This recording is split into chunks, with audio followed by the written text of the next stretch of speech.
My name is Skylar Lewis, and welcome to the Rise Up Kings podcast. When you own your own business, as you know, everything's your problem. And that sounds heavy, but actually that's the good news, because that's where the learning is. Am I putting my time, my talent, and my treasures to work in the way that he wants me to? And you don't think you need to manage, that's the number one thing that's going to hold a company back.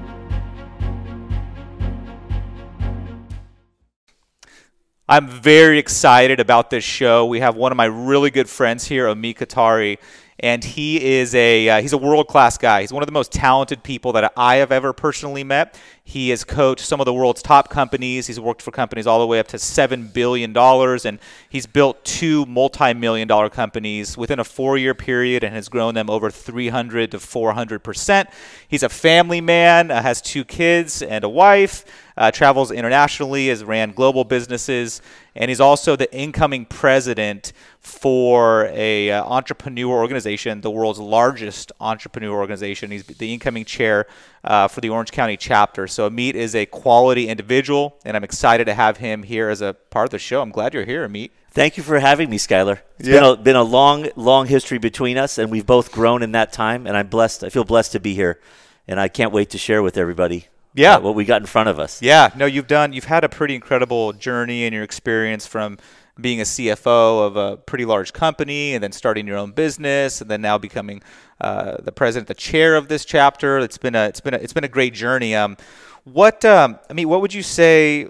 Tell us a little bit about that. Where did you start? Kind of where did you get started in your career? Sure. And one more thing I'm excited about to have our guests here is that the value that you'll provide and how you help executives and CEOs scale their businesses, the mindsets, the behaviors that they need. So you are a wealth of information. So people watching the show, I hope that they listen in closely because you have some good nuggets that can really help the business owners and the people that are looking to get into business, get to the next level. So right on. You and I share something, many things, but one thing very deeply is we believe in mindset, and we believe that mindset is that beginning place to create all the abundance we want in our lives, whatever that abundance means, from spirituality to love in the relationship to connecting with your children to creating wealth in business, right? It's funny, wealth in business came last in that list, but I think we both believe that. Like that comes after everything else gets created, because when we have that center, that place where we believe, then we can get through the obstacles of our lives. So anyway, just for the audience, I think that's where we're today. May have a lot of content around that thing that a lot of people don't talk about, that thing that people don't give enough power and relevance to, is where our minds are at any moment.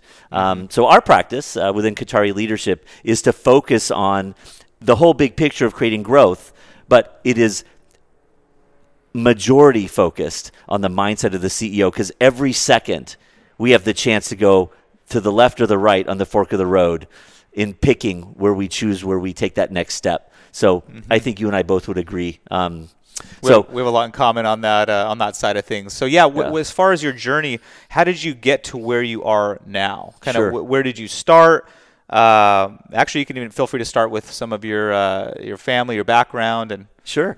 Well, just as in any of us telling our story, this story has changed the hundreds of times I've told this story. So this will be a new one, right? So for me, the way in the context of what we're sharing with the audience today, personally, I came from a childhood where I had psychological instability. I had a father who is still today struggling with mental health, wellness. And I came from a place of not knowing where my boundaries were and really not knowing who I was. But yet I was performing every day. Grades, Boy Scouts, Cub Scouts, doing the things a child should do. So what I knew at that stage in my life was to perform. And then as I extended beyond childhood into college, grades or getting the next job was the measurement of success. But all that was so empty. So stage one of my life, as I talk about the stage and I think about the stages, was performing. And then as I got out of college, I got a job in a consulting firm, went around the world doing global mergers and acquisitions, and I found that I loved that. And I loved it in the moment. And the question I look back on now is, what did I love? I think I loved learning, but I didn't know that at the time. What I needed was money, and I needed to perform. And somewhere in that, I was competitive, and I didn't know how competitive I was. And so a lot of overtime, a lot of hitting the numbers, a lot of being at companies checking their books, checking their business processes and systems. But what I was missing, looking back now, was relationship. So stage three after stage two was then going from the consulting firm to working at a company, my first public company where I was CFO. In doing that, I was literally a fish out of water. I was doing a job that I technically had the competence to do, because a board of directors of a public company would never select me at 27 years old to come in and do that. But I didn't know what I didn't know. And so between the emotional instability of feeling like an imposter during that time, because you remember my childhood, we focused back on I didn't have boundaries, or I didn't know who I was because of my emotional instability in childhood.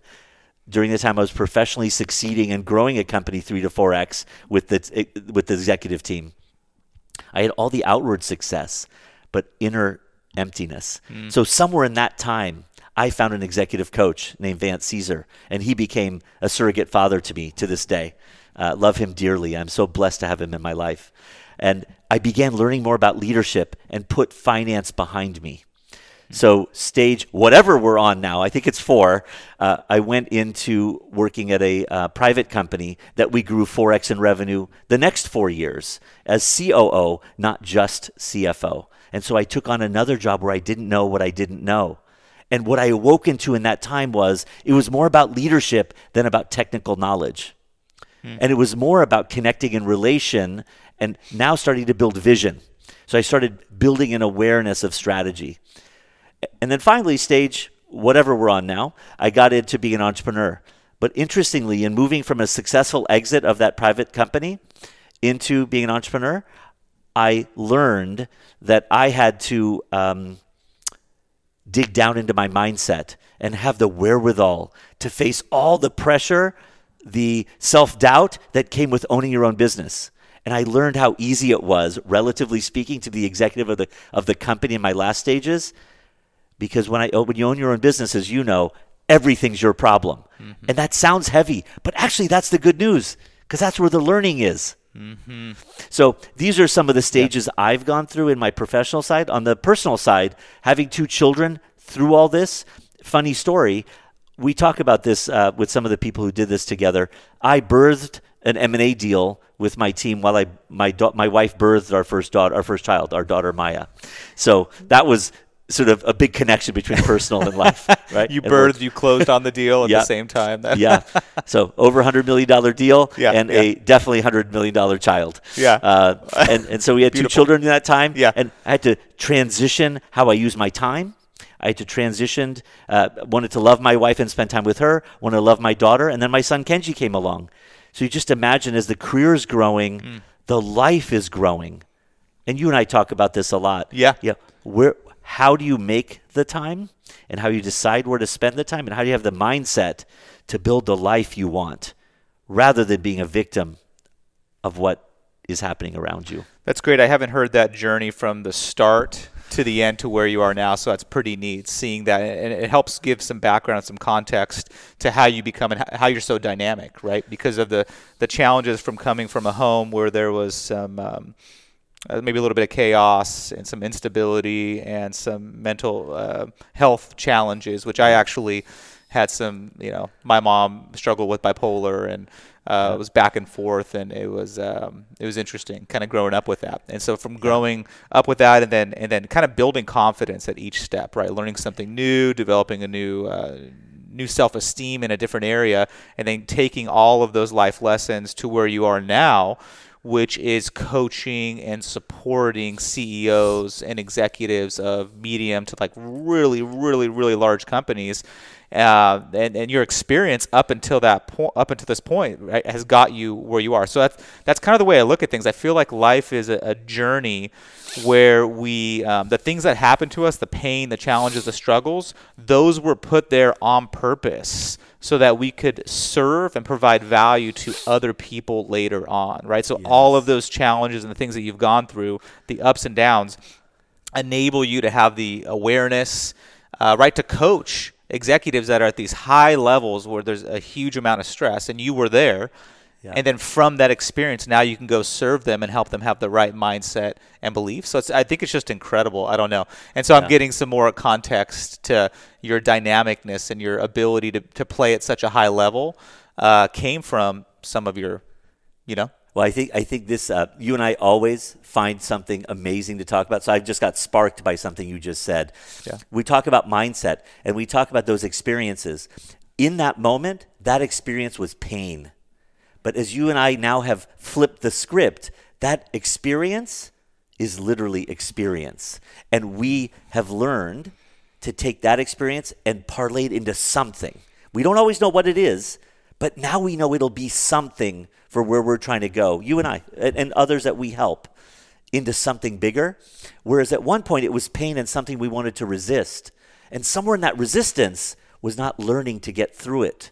So I think a super point for all the abundance we want to share with everyone paying attention is, how do we create a mindset where every experience is learning, not pain? And that is hard, right? I mean, there's terrible things in this world, but the people we get inspired by are the ones who've taken that story and made it something for their lives, right? And so I think this is a super key point for mindset today. Is that context? Because I think we've people have built a habit of avoiding pain, avoiding the challenging conversations, right? We were talking about marriage. Yes. And intimacy and just the things that are important to men and important to relationships. And sometimes it's having the hard conversations to get to the next level, but we're trained to avoid conflict, right? To avoid the tough conversations. And I know specifically in business, there's a lot of owners and CEOs out there and employees too that avoid conflict. What are a couple of the strategies? And conflict is key to get to the next level, right? When we're avoiding the hard conversations with a key employee, we're preventing them from growing and getting to the next level. And so we're keeping ourselves safe, right, and comfortable, but it's hurting the other person. So you're an effective coach at conflict and how to engage conflict, and you've taught me a lot in that area. What are a couple of strategies, or how important is conflict in business? And you can bring that into relationships too, but specifically in business, how important is it? What mindset should people have around conflict? Well, you are also a master at helping someone in a very caring way talk about something of conflict, right? And so I want to acknowledge you for that. In terms of how important it is in the top 3 of the recent book I just wrote that's going to be coming out next month. So the 3 keys that I have in my book, number 1, are have a framework of how you want to live your life and how you want to build your business. Number 2, we call it, the chapter is called Building Up Kings and Queens, but inherent in that is conflict. Because in the conflict conversation is building someone up. Because how did the context, how did the conflict start? It was something they were doing that was creating friction. And so if they don't get the feedback, and if we don't, as leaders, live into caring about them more than we care about our fear of having that conversation, how are any of us ever going to learn and get over and through the difficulty and into abundance? And then number 3 is to work on your self-awareness. Work on building specifically your energy. Maintain your energy, because at every fork in the road, every minute of the day, how do you train your mind to take the right fork in the right turn in the fork in the road? On that note, on the side of energy, because running a business, right, can be stressful, it can be draining. Being in a high level management position, C-level suite, right, it requires a lot of you. And so you're unique in the fact that you continue to add stuff onto your plate, right? You have your family that you're taking care of. You have your business that you're working on. Now you're becoming the president of the organization, and with your business, what's unique is that you don't have one business that you're running, right? You're coaching, and you're fully involved in multiple businesses, and you have to know everything about that business to successfully coach that person, that executive. So you're literally thinking about entire businesses, like multiple businesses. Over 20 at the moment. Over 20 different businesses. You're basically like the COO. You're thinking from that perspective, where you're thinking, how do we help them strategize? And And so that requires a lot of energy. So how have you maintained, or how do you manage your energy? How have you added so much to your plate? So again, these gifts that you and I are talking about, we both want everyone to know them. We don't want these to be secrets, right? Because for us, building up the world one person at a time will make this a beautiful place for our children and for everyone else's children, frankly, right? So we come from love with this. So everyone listen up. No secret here. So that's a heart. You can tell Amit has a big heart for this kind of stuff, right? So he's there to he was all about performance before. Now he's all about serving. So love it. Well, the deeper way I work on that is multi-stage. I have to first work on my own energy. So chapter 3 of the book, I have to work on my energy to be at so much peace that when I'm with someone, I'm so present. I'm literally present. Now that word, it just sounds so easy, but the truth is we have to work through the conflicts in our life to be able to get to that place where we can be present. So I don't want to make anybody believe that's like a 2-second solution. It really is working through difficult things and then working it through with the people in our lives. And oh, by the way, sometimes the people in our lives that are there now may not be the ones that are there later because they can't process where we're going and create the peace we need and the support structure we need. So one thing is self-regulation and then regulating the environment. Then going in to be present in a company then requires the clarity for ourselves of what are we about in life. I'm not about money. I'm about serving and learning. So funny enough, I'm perfect as a coach in that way. And I've tested that through the good times and the bad times of being a coach. When I'm most depressed, one of the things I do is pick up the phone and help someone. That's a way I've tested myself to make sure service and learning are in me. And then after clearing up my mess and clearing up the network I'm in so I have great energy, I can be present with somebody. And then you have to have business skills. It just can't be about emotional intelligence. You actually have something, you have to have something to add. So the learning part of me gets to see 20 plus CEOs concurrently at the moment. I've seen hundreds over 2 or 3 decades and how they perform. And I've been in intimate dialogue with them about what mattered in creating value in their business. So I'm particularly blessed in that way to have that business experience. But anyone can go get that. Just go interview a bunch of CEOs. So between the emotional intelligence and the business execution, then I can be present and then as importantly be effective because you don't get invited back into that conversation unless you make a difference with outcomes. So final point is we focus on outcomes, not on effort. I don't get an A for effort. I get an A for delivering results or I get fired. My team gets fired. Yeah.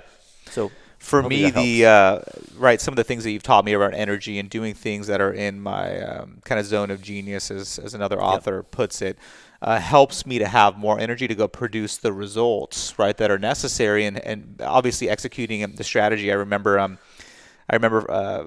one of the more challenging times in my business was about 5 years ago, and I was kind of drained. I had some employee issues, and I think I actually hired, maybe it was 5 or 6 years ago I hired you. I was at the low in my business career. We just had some significant drama and people issues and system issues and culture issues. And can I interrupt you for a second? Yeah. At that moment, I would have never known you were at a low because you resonate with energy, and sometimes you also are able to mask that pain. So I want to tell you, we should all be aware. Everyone looks like they have a perfect life.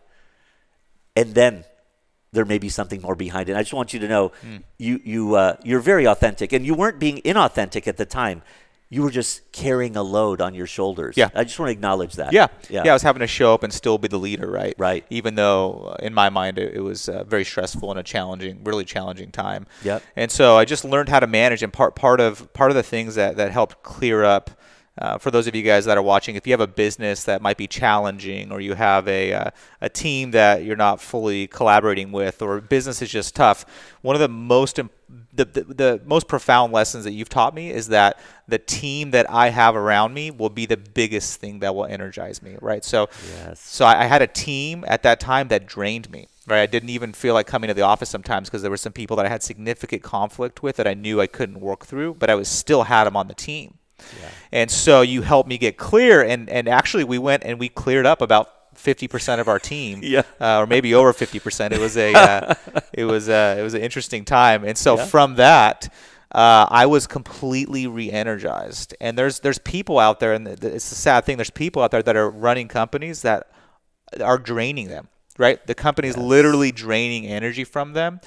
And it's a huge part of that is they have the wrong team. They have people that they don't collaborate well, that they don't jive with well, that they're constantly butting heads with. And so they have a team of people that aren't energizing them. And so I've used that same tool over the years. Is now I hire people that I know will energize me. I'll say, hey, that guy is a stud. Powerful. I'm going to go hire that guy because that guy will help me play at a higher level, and I will be energized when I come to the office. And so I've never, since that time, I've always been very clear on my filters and really protective over my team and my culture and my environment, because I want to come to an office that I'm energized by. I want to be excited to come to the office, Again, I'm going to call this right now spark number 2 that you're giving me. So think about, for everybody, think about the level. Skylar plays at a very high level. Think about what you believed about yourself to have, this is a multidimensional equation now, the people that you had at the time around you. And by the way, they're all good people. Everyone, we believe everyone's good people, right? This is not about good or bad. This is about the tribe that needs to get something done to create abundance, okay? So there's no judgment, and there shouldn't be any judgment because that's a poison. But think about what you believed about yourself to have whoever you had around you, and then what was always inside you that you allowed to emanate, manifest in the universe, and then a new belief you have about yourself to then say, I'm only going to have people who make me better. That multidimensional equation is one of the secrets that we can give CEOs and other executives to give them the gift of abundance and raise all universal energy. Mm-hmm. Because what's powerful is when you can change, you probably understand this at a deep core level, but when you can change a CEO or an executive, you can literally change the world, right? By pouring into somebody that has such a big impact over his team. Yes. And then you can help that guy be more heart-focused, more impactful with his team, more loving and caring, more strategic, and just producing more results. You can create better energy, a better environment, and that guy will then change his company, which then changes those people and their families. And so you do that enough, and you have a tremendous impact on people, which is one of the reasons why I obviously started Rise Up Kings. I have that same passion. I just love if you can change, the way I look at it is if you can change a man. Yes. I feel like men have so much responsibility, especially in the family and the household and business and just everywhere. If you could change a man, the way that I feel like God created us. If you can change that man, you can change the family, right? If you can get a man to show up better for his family, for his wife, to love her more, to treat her like a queen, you can change that family dynamic. And then that guy will then also go into his business. You can change that guy will pour out into his business, pour out into his community. Then the community changes, the city changes, the state changes, and you change an entire world by working with one individual. And so you're starting with the guy at the top, right? Yes. Which then is just pouring out. And so I'm passionate about the same thing, and especially my passion specifically working with, or my expertise is working with men, because men, we have those unique challenges, right? How do you manage your business, right, and scale your business while still staying connected to your wife, right, and still pouring in and doing homework with your kids, right, and then also working out and staying fit, and then staying connected to God and improving in each of those. And so that is like our dilemma. That's one of the biggest challenges, is staying balanced and kind of maintaining. Yeah, I feel like. Yeah. And taking that point and expanding it, most of my client, more than half my client are women CEOs. And so I work on the underdog.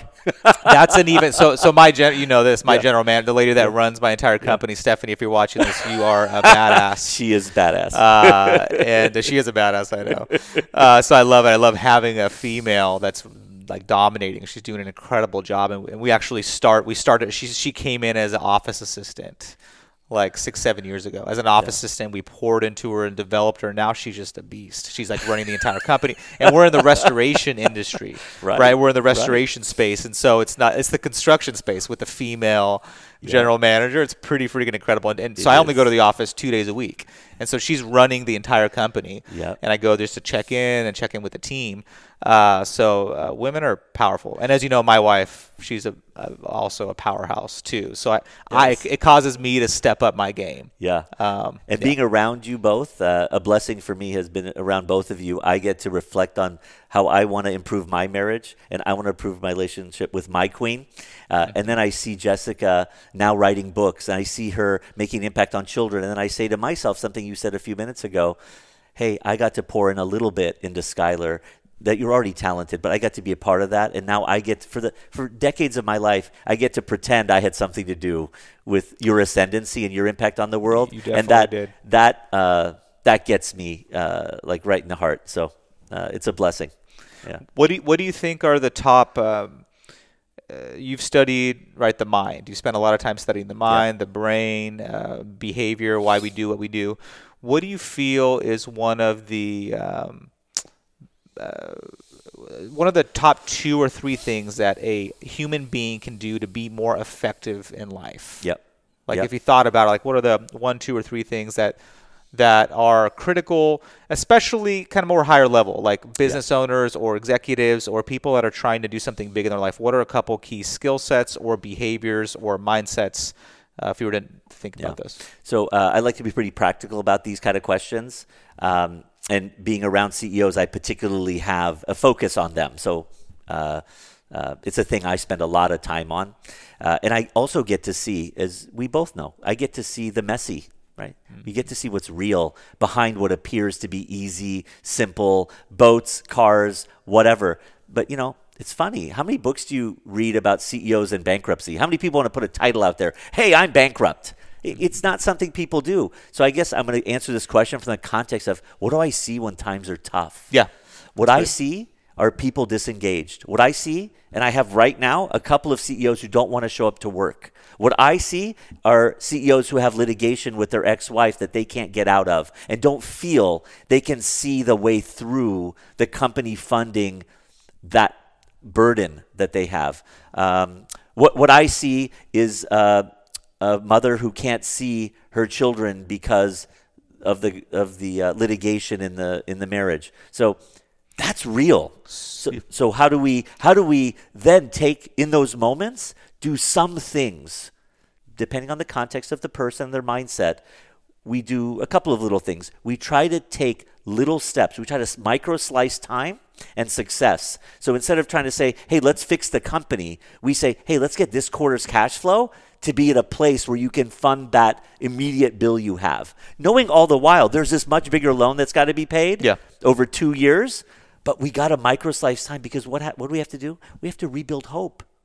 And we have to rebuild someone's behaviors in the moment of not freaking out that they can't get there, and get there in one little micro step. So having the mindset of going micro as opposed to macro, right? So chunking it down. So is a skill set that you would say some successful people have, where when chaos is happening, right, and everything is falling apart or they're struggling, they have the ability to just go take the small steps. That's right. Then right in that moment, the multidimensional answer is, which thing do you take the step on that may have positive consequences on cash flow, employee behavior, relationship with ex-wife, ex-husband? So it's the hard part, and you need a friend sometimes to do this, is take that step knowing it has multidimensional impact, not just a superficial one whose benefit will dissipate quickly. So that would be trick number 2 that lays on trick number 1. And then finally, try to get to the deeper spirit of the individual. What do they really enjoy? And we can all say, oh, I like bike riding, or I like running. Okay, but if that running really gets your adrenaline flowing, and if you could erase all the negative in your life and do the running, and it actually does literally create energy for at least 2 to 5 hours in the morning where I can get you into work, then we can get on to building the other micro steps and then building the prioritization in. So those are, man. There's a ton of them. Those are 3 pretty critical points. What's interesting is I found that most people, and I think it's become more as you've done some coaching with our company and some consulting, have become more aware of my inconsistencies or my desire to be addicted to being inconsistent, right? And so I found that to be true with many men and many people, is they lack consistency in their habits and in their behaviors, right? They really lack that consistency. And so what they do is they'll like commit to a goal, right? And then they'll commit to that goal, and then they will do it for a week, 2, 3, 4 weeks, and then they'll literally fall off and then drift and completely fall off that thing. Right. And so I've learned over the years that one of the things that can separate me and separate people from the non-successful to the successful is the ability to be consistent, right? Yes. The daily actions, the weekly things that you work on a regular basis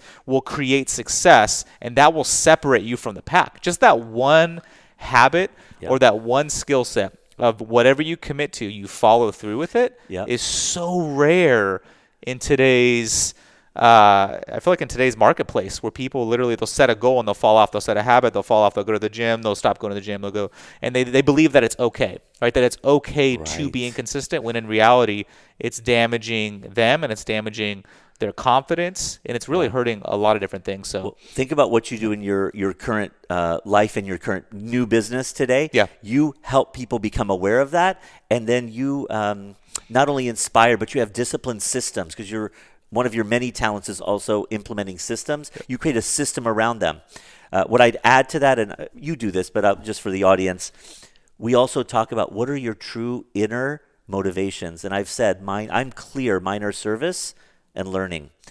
So as long as I can frame any practice I want to have in the context of its service or learning to me, 90%, I won't go 100, 90% of the time, it becomes a new habit in my life. And then the beauty of that is when it moves from the conscious to the subconscious, then we've got it locked in, and then it becomes a part of our life. So I really believe in staying consistent, right? So that's powerful. The why. I think a lot of times people set goals or start something new without a deep enough why, right? So like, what is your why? Like, why do you want to create the goal? And then turning that in, and that's something that we actually do at the event.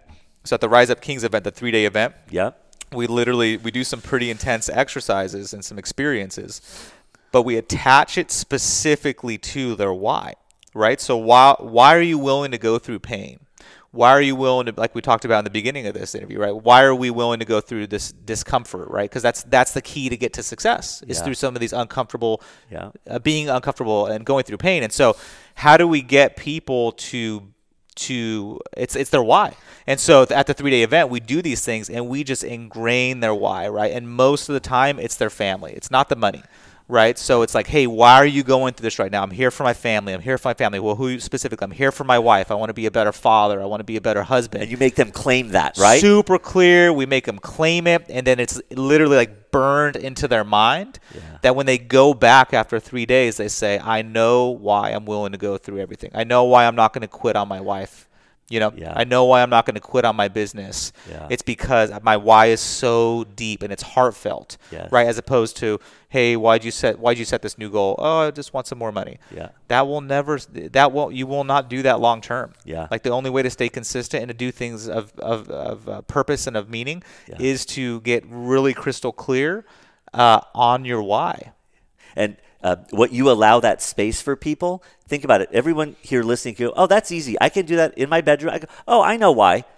But then when you look at your habits and you find out you're inconsistent, what they should do is show up and do what you do with them, because you create the space for it in a way that then emblazons it in the mind. That's the difference, is when it gets emblazoned. It's not just what we call a hobbyist, right? You are pushing for people to master that feeling. Right? And it's funny, feelings, right? We have a feeling that's fleeting. What I'm hearing and what you do is you make the feeling emblazoned.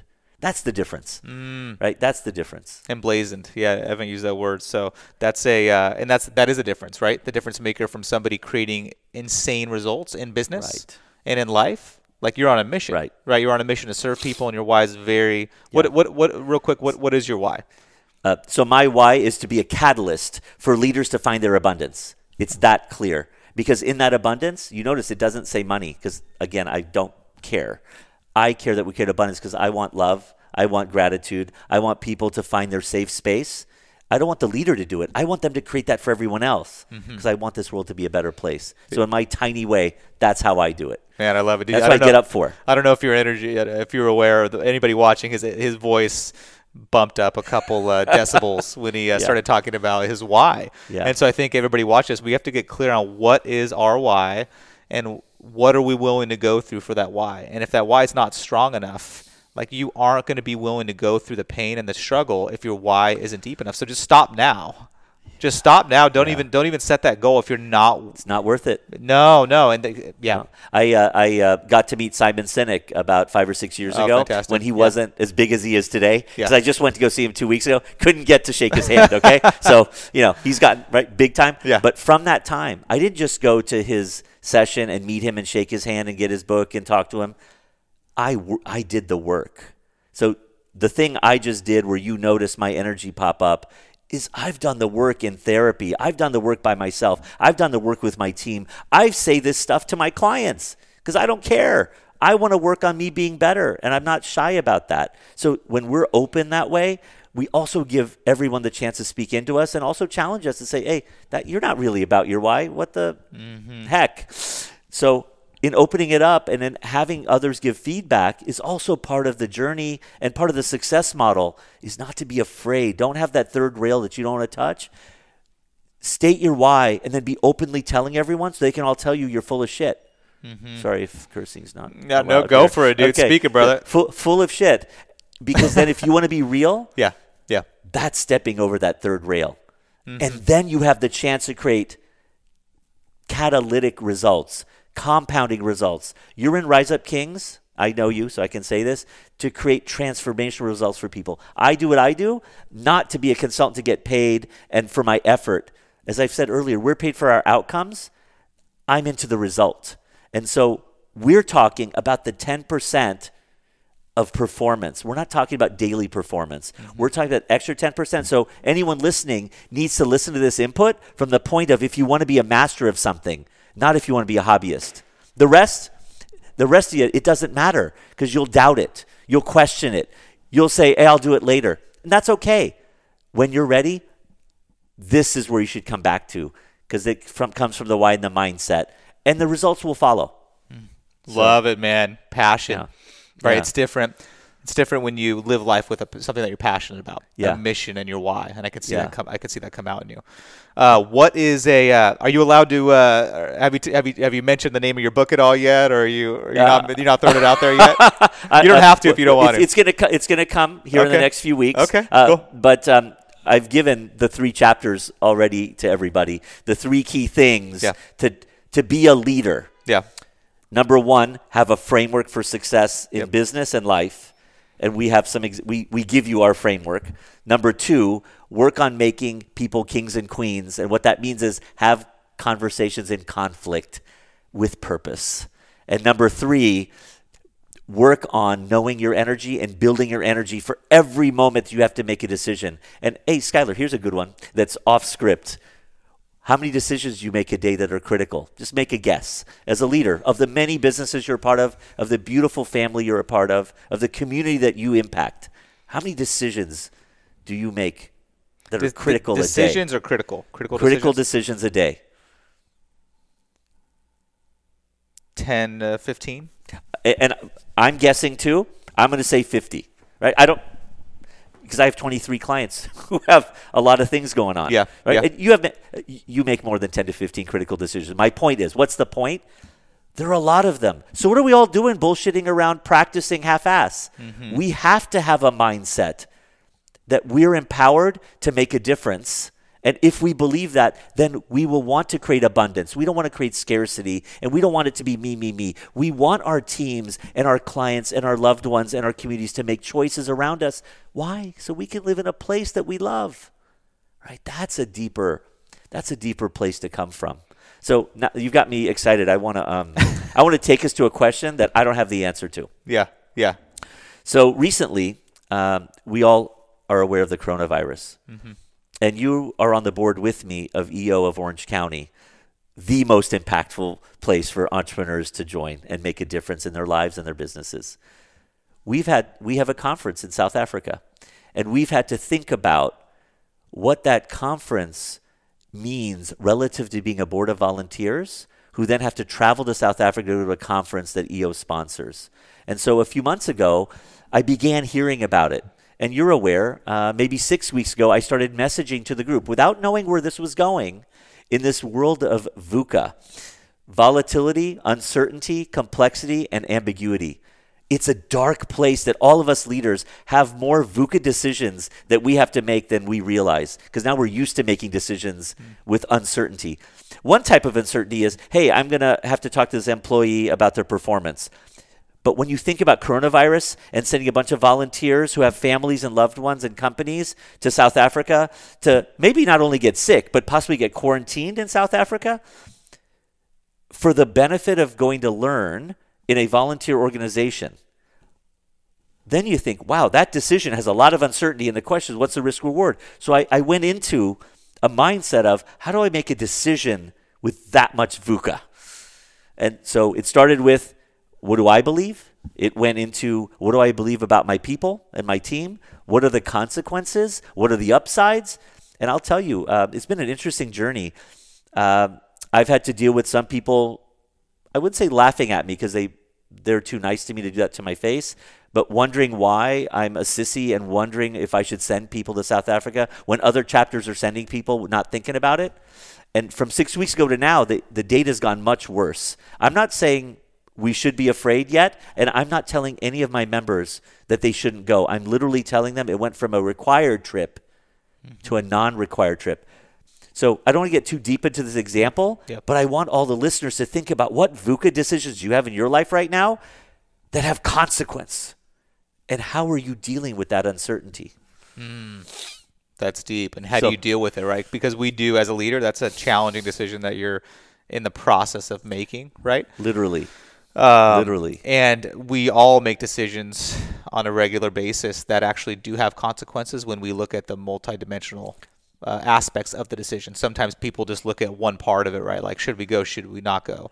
Right. It's one dimensional, right? In their decision making ability. So you teach people to think things on multi dimensions, and how do you process it on a multi-dimensional way? And then through doing that, you realize, oh wow, this actually does have more impact than I thought this did. I thought I was just letting an employee go, right? It's like, no, way more than that. You're affecting not only their family. Who else are you affecting? You're affecting your team. What else are you affecting? You're affecting the culture. Well, what else are you affecting? You're affecting the budget. You're affecting, it's momentum of your business. Everything. And so when you start thinking multidimensional, it can have a profound effect on your decision-making ability. And doing that on a regular basis has transformed our business and the way I make decisions. So again, I thank you for helping process, and you could take it too far too. Some of the stuff you send me sometimes, Amit lines out like 10 different items. I'm like, dude, this is way too many on the spectrum. But your mind's complex. You can think, you think everything through. So right? I love that we have that relationship, and I encourage everyone to have this relationship where your friends can actually tell you when you've gone one step too far, because in that you sharpen yourself. So I want to thank you for being that friend. For me, I have a couple of clients who say, I hate your emails, but I bet there's 10 more who hate them that don't tell me. Yeah, for sure. Oh, man. Yeah, because I called Amit the other day. I was like, hey, dude, I'm not happy about it. I don't even know what I said. I was like, I'm not stoked on your email. I'm not inspired by this, buddy. I'm not inspired by this. So I had a direct conversation, and I brought up the conflict, right? Instead of just avoiding it like a lot of people will, I decided, hey, I don't want to feel any weird energy. Just let me call him and say, hey, I'm not liking your emails. I don't like the way this is going down. We need to change something. I'm here to support, but we need to figure this out. So I brought it up right away as soon as I felt that feeling. You rose up. And so I rose up totally. And sometimes people, they'll wait, right, to avoid the conflict, then it's taking up energy inside them. And I'm acutely aware of that energy leak. And so I do not want that to leak out. So anytime I feel energy, I will do my best to go address it immediately. So it doesn't affect resentment or anything else, to possibly come up. And then honor you for that. And what did we both do is I hope in our hearts we have served Orange County's entrepreneur community better by us resolving that.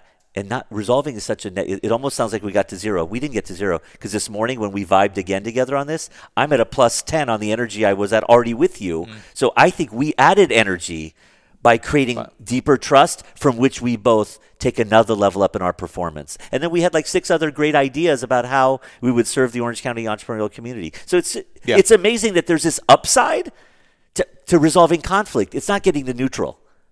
It's wild. And that's really cool. No, it's really interesting. Yeah.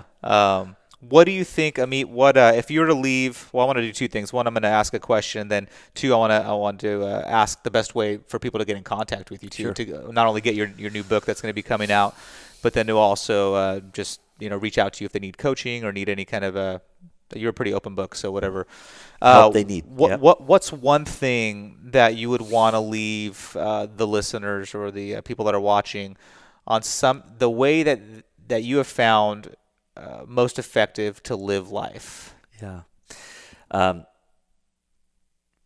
You might have to think about that. So it's kind of a deep question. It's hard. I'm trying to think of the context of the listener at this moment. I know the answer. Okay. Yeah. So the answer is to have hope. And it sounds, I know on its face it sounds silly, but I think today we've given you some examples and we've given you some tools of it's when we're down, and we don't measure when we're down. It would be to measure when you're high on hope and when you're low on hope. And you'll find many of you are low on hope more than you ever believed. So I think an untapped resource is our hope. And then the question is, then what do I do? Well, reverse back in this video and listen to ideas we've had today on the podcast around how to get hope back, or email me at info@KothariLeadership.com. Reach out to Skylar. He's got a lot in him. We're here in Orange County, but between emailing us or calling, finding us on our website at www.KothariLeadership.com, you have access to abundance. So I hope that was a good answer. Yeah, no, I haven't heard that in a while, actually. Hope, right? That's powerful. And then getting people to realize that they have potentially less hope than they think they do, which hope can be energizing, right? Can provide that energy like we talked about. Yeah, sustainable energy, not temporary. You and I are not into the temporary, right? Yeah, no. It's got to be consistent, sustainable. Fantastic. Well, I really appreciate you having you on the show, man. Thank you for having great. me. I knew it was going to be a good time. I want to say before we leave that I feel blessed to be your friend and be on this journey with you, where our friendship isn't at the dimension it's at today. I know it's going to be at different dimensions in the next 2, 3, 4 decades. So I'm excited about that. Looking forward to it, brother. Thank you. Thanks. Thanks for listening. Be sure to tune in for more episodes which come out every other week. Click the subscribe button to become a part of the Rise Up Kings tribe, and check out the 3-day experience at riseupkings.com.